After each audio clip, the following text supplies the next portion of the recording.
नमस्कार दोस्तों, कैसे हो आप दे रहे हो उत्तराखंड ज्ञान। तो आज हम बात करने वाले हैं दोस्तों Uttarakhand medical service selection board की तरफ से एक लेटेस्ट वैकेंसी निकली है। तो आज मैं इसी के बारे में आपको बताने वाला हूं दोस्तों। उत्तराखंड राज्य के मेडिकल कॉलेजों के अंतर्गत प्रोफेसर के रिक्त 53 और दोस्तों एसोसिएट प्रोफेसर के यहाँ 103 पदों पर यहाँ वैकेंसी निकाली गई है, जो कि लेटेस्ट वैकेंसी है दोस्तों Uttarakhand medical service selection board की तरफ से। तो आज हम इसी के बारे में जानेंगे। उससे पहले यदि आप हमारे चैनल पर नए हैं तो हमारे चैनल को सब्सक्राइब और हमारी वीडियो को लाइक कर सकते हैं। तो दोस्तों, जैसे कि आप स्क्रीन पर देख पा रहे हैं, उत्तराखंड चिकित्सा सेवा चयन बोर्ड की तरफ से ये लेटेस्ट वैकेंसी है, जो कि 13 मार्च 2024 को आई है। और दोस्तों ये वैकेंसी है प्रोफेसर एसोसिएट प्रोफेसर परीक्षा 2024।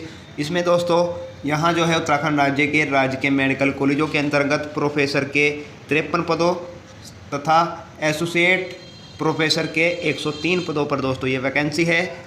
अब बात कर लेते हैं दोस्तों विज्ञापन प्रकाशन जो तिथि है, जैसे कि मैंने आपको बताया 13 मार्च 2024। ऑनलाइन आवेदन प्रारंभ करने की जो तिथि है वो 1 अप्रैल 2024 से दोस्तों आप जो है ऑनलाइन फॉर्म भर पाएंगे। वहीं दोस्तों बात कर लेते हैं ऑनलाइन आवेदन भरने की जो अंतिम तिथि है वो 30 अप्रैल 2024 है। और 30 अप्रैल 2024 को ही आप दोस्तों अपना जो परीक्षा शुल्क है वो जमा कर पाएंगे। वहीं दोस्तों बात कर लेते हैं रिक्तियों की संख्या। चिकित्सा शिक्षा उत्तराखंड विभागांतर्गत राज्य के मेडिकल कॉलेजों के अंतर्गत प्रोफेसर के रिक्त पदों की संख्या 53 और एसोसिएट प्रोफेसर के रिक्त पदों की संख्या 103 है। रिक्तियों की संख्या बढ़ाई व घटाई जा सकती है। तो दोस्तों यह जो फाइनल डिसीजन है वो दोस्तों विभाग का होगा और फिर दोस्तों यहाँ उत्तराखंड मेडिकल सर्विस सिलेक्शन का होने वाला है। वहीं दोस्तों बात कर लेते हैं जो कैटेगरी के हिसाब से यहाँ इन्होंने बांटा हुआ है पदों को। जैसे कि मैं बात करूँ, टोटल पद मैंने आपको बता दिए, प्रोफेसर के 53 हैं और एसोसिएट प्रोफेसर के यहाँ 103 हैं। अनुसूचित जाति के यहाँ दोस्तों और प्रोफेसर जो एसोसिएट प्रोफेसर हैं वो दोस्तों यहाँ 33 हैं। और बात कर लेते हैं ओबीसी के दोस्तों 8 एसोसिएट प्रोफेसर की पोस्ट हैं। आर्थिक रूप से कमज़ोर वर्ग की बात करें तो यहाँ एसोसिएट के जो प्रोफेसर हैं वो दोस्तों 3 पद हैं। और वहीं दोस्तों बात कर लेते हैं जो सामान्य के ज़्यादा पद दिखा रखे हैं, जो कि प्रोफेसर के 29 और एसोसिएट प्रोफेसर के यहाँ दोस्तों 59 पद दिखाए हुए हैं। वहीं दोस्तों आप देख सकते हैं प्रोफेसर के जो पद हैं वो विभागवार भी यहाँ इन्होंने दिखा रखे हैं, किस विभाग में दोस्तों कितने यहाँ पद हैं। तो आप दोस्तों जो पद कोड हैं वो आप भी देख सकते हैं। यहाँ इन्होंने विभाग के अकॉर्डिंग यहाँ इन्होंने बांटा हुआ है, किस विभाग में यदि आप जाना चाहते हैं तो दोस्तों यहाँ जो है पद वो दिखा रखे हैं। तो यहाँ सभी के पद दिखा रखे हैं, कौन सी विभाग में कितनी वैकेंसी है यहाँ दिखा रखी है। दोस्तों आप एक बार नोटिफिकेशन को जरूर डाउनलोड करें और अच्छे से पढ़ें और उसके बाद ही अप्लाई करें। वहीं दोस्तों बात कर लेते हैं यहाँ एसोसिएट प्रोफेसर के यहाँ पद दिखा रखे हैं, विभाग का नाम और पद कोड, रिक्तियों की संख्या और किसकी कैटेगरी के हिसाब से दोस्तों कितनी पोस्ट है वो भी यहाँ दिखा रखी है। तो एक बार आप जरूर देख लीजिए अपने रुचि के अकॉर्डिंग। वहीं दोस्तों बात कर लेते हैं वेतनमान। प्रोफेसर का वेतनमान 1,44,200 से 2,18,200 तक रहने वाला है। वहीं दोस्तों बात कर लेते हैं एसोसिएट प्रोफेसर की 1,31,100 तक यहाँ रहने वाला है। वहीं दोस्तों बात कर लेते हैं 3,16,600 यहाँ दोस्तों इसके बीच में यहाँ एसोसिएट प्रोफेसर का जो वेतनमान है वो रहने वाला है। वहीं दोस्तों बात कर लेते हैं अब इसकी शिक्षित योग्यता की, जो कि दोस्तों यहाँ दिखा रखी है। तो आप एक बार इस योग्यता को जरूर देखें, क्योंकि इसके बिना आपका फॉर्म जो है वो फिलअप नहीं होगा। यदि आपके पास इतनी क्वालिफिकेशन है तो ज़रूर इस फॉर्म को भरें। 7वें नंबर पर देख लेते हैं अभ्यर्थी का देश के किसी भी राज्य के मेडिकल काउंसलिंग में ऑनलाइन आवेदन करने की अंतिम तिथि तक वैध या न्यूनीकरण पंजीकरण प्रमाण पत्र होना चाहिए।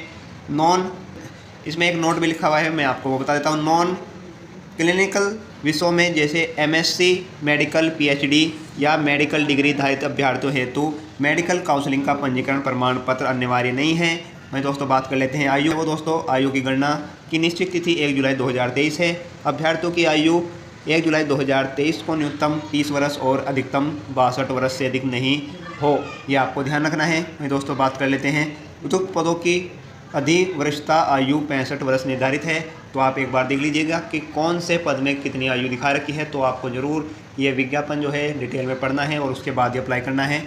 वहीं दोस्तों बाकी जो कैटेगरी के हिसाब से छूट मिलती है, जैसे ओबीसी को यहाँ 3 साल और SC ST को यहाँ 5 साल और दोस्तों अलग कैटेगरी के अलग यहाँ दोस्तों छूट मिलती है, तो वो एक अलग विषय हो जाता है। वहीं दोस्तों बात कर लेते हैं नेक्स्ट जो डिटेल है वो इसमें मैं आपको बता ही दूँगा। बाकी दोस्तों हर नोटिफिकेशन में जो यूके MSSB जो डालता है दोस्तों वो हर नोटिफिकेशन में सेम रहता है, तो लेकिन फिर भी आपको देखना है अपनी पोस्ट के अकॉर्डिंग।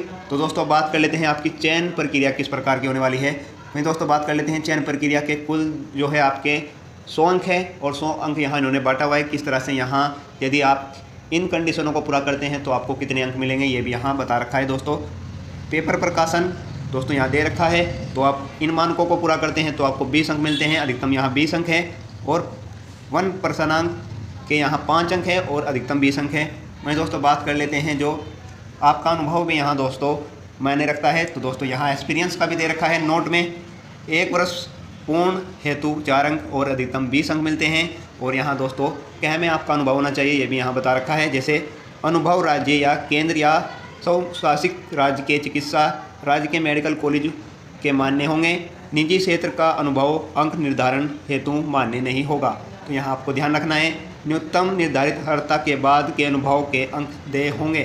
तो यहाँ एक बार आपको देखना है कि किस तरह से यहाँ हमारे जो अंक हैं कहीं भी ना कटें, वो बात आपको खास ध्यान रखनी है। बात कर लेते हैं अतिरिक्त शिक्षित योग्यता की, जो कि MCH या DM या DNB सुपर स्पेशलिस्ट के 10 अंक है। यदि आपके पास इतनी ये एडिशनल या दोस्तों हम कहते हैं अतिरिक्त योग्यता है, यदि आपकी इनमें से किसी पर भी डिग्री है तो आप जरूर लगाइए, आपको 10 अंक मिलेंगे। वहीं दोस्तों बात कर लेते हैं अब इसके जो निर्देश हैं दोस्तों किस तरह से आपको फॉर्म फिलअप करना है, यहाँ दे रखा है, एक बार जरूर पढ़ लीजिएगा आप। यहाँ सभी स्टेप दे रखे हैं किस तरह आपको फॉलो करना है। अब दोस्तों बात कर लेते हैं आपको दस्तावेज क्या क्या रखने हैं, यहाँ सभी डिटेल में दिखा रखा है। लगभग यहाँ दोस्तों 15 दोस्तों आपके सर्टिफिकेट हो सकते हैं, उनकी दोस्तों आपको यहाँ सुरक्षित दस्तावेज ओरिजिनल भी और दोस्तों फोटोकॉपी के साथ रखना है। तो आप एक बार इसका संज्ञान जरूर लें। और यहाँ दोस्तों जैसे बात करें संयुक्त PDF फाइल में संलग्न किए जाने वाले दस्तावेज, यहाँ दोस्तों आप जो है PDF में, क्योंकि वहाँ PDF ही ज़्यादा कर लगेगी क्योंकि आप ऑनलाइन फॉर्म भर रहे हैं, तो आपको इन कागजों का ध्यान रखना है। आपके डॉक्यूमेंट जो हो सकते हैं जैसे high school, intermediate, domicile of Uttarakhand, category certificate, तो आपको यहाँ सभी इन दोस्तों जितने भी यहाँ 15 के 15 डॉक्यूमेंट दिखा रखे हैं, यदि मैक्सिमम आपके पास होने चाहिए। अब बात कर लेते हैं दोस्तों आपके शुल्क की, क्योंकि इम्पोर्टेंट है शुल्क। आपको फीस कितने लगने वाली है दोस्तों, पूरे जो फॉर्म भरेंगे आप। अनारक्षी यानी जनरल के लिए दोस्तों 2000 रुपये हैं और आर्थिक रूप से कमज़ोर वर्ग के लिए 1000 रुपये है। OBC के लिए दोस्तों 2000 रुपये है। उत्तराखंड अनुसूचित जाति यानी SC के लिए 1000 रुपये है। उत्तराखंड अनुसूचित जनजाति यानी ST 1000 रुपये है। और उत्तराखंड दिव्यांग 1000 रुपये यहाँ शुल्क लगने वाला है आपको यदि आप फॉर्म भरते हैं। जो फॉर्म है वो पूरा हो चुका है लगभग।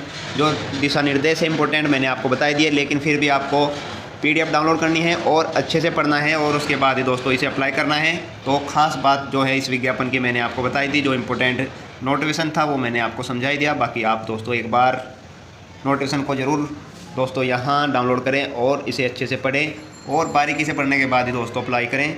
तो दोस्तों आपको वीडियो कैसी लगी, वीडियो को लाइक कर दीजिए और हमारे चैनल को सब्सक्राइब कर दीजिए कि मैं आपको लेटेस्ट नोटिफिकेशन दे सकूँ अपने चैनल के माध्यम से। तो मिलते हैं दोस्तों ऐसी लेटेस्ट जानकारी के साथ, तब तक के लिए बाय दोस्तों।